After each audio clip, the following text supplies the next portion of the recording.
किफ़ायत शारी के इक़दामात पर अमल दरामद शुरू।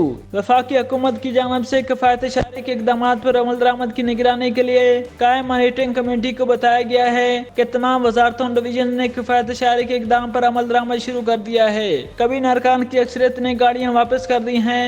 कमेटी ने वजारत कानून और इंसाफ को आला अदलिया से रजू करके किफ़ायत शारी के इक़दामात की तजवीज़ पेश करने, वक्त और अखराजात को बचाने के लिए तमाम इजलासों के लिए टेली कॉन्फ्रेंस के इस्तेमाल बारे चेयरमैन सेनेट और स्पीकर कौमी असम्बली से रजू करने की हिदायत की है। जबकि वफाकी वजीर खजाना सेनेटर मोहम्मद इसाक डार ने कहा है कि मुल्क की मौजूदा मुआशी सूरत हाल के बायस तमाम मुतल्लिका अफराद बगैर किसी रियायत के खिलाफ और सच्चे जज्बे के साथ किफ़ायत शारी के इक़दामात पर अमल दरामद तेज करें। तफसीलात के मुताबिक गुज़िश्ता रोज वफाकी वजीर खजाना और रेवेन्यू सेनेटर मोहम्मद इसाक डार की ज़ेर सदारत किफ़ायत शारी के इक़दामात पर अमल दरामद की निगरानी के लिए मॉनिटरिंग कमेटी का दूसरा इजलास डिवीजन में मुनक़िद हुआ।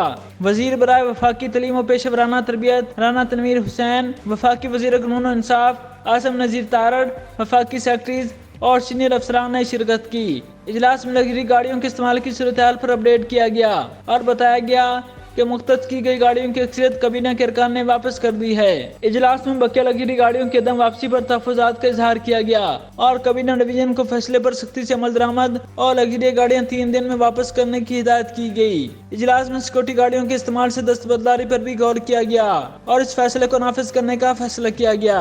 SUV कारों के इस्तेमाल पर शदीद तहफ़्फ़ुज़ात का इजहार किया गया और तमाम हुकाम को हिदायत की गई कि वह इन तमाम गाड़ियों के सरकारी अफसरान के इस्तेमाल को फौरी तौर पर रोक दें। वजारत कानून और इंसाफ को यह काम सौंपा गया कि वह आला अदलिया से रजू करे जो अदलिया में किफ़ायत शारी के इक़दामात की तजवीज़ पेश करे और वक्त और अखराजात को बचाने के लिए तमाम इजलासों के लिए टेली कॉन्फ्रेंस के इस्तेमाल के हवाले से चेयरमैन सेनेट और स्पीकर कौमी असम्बली से रजू करे।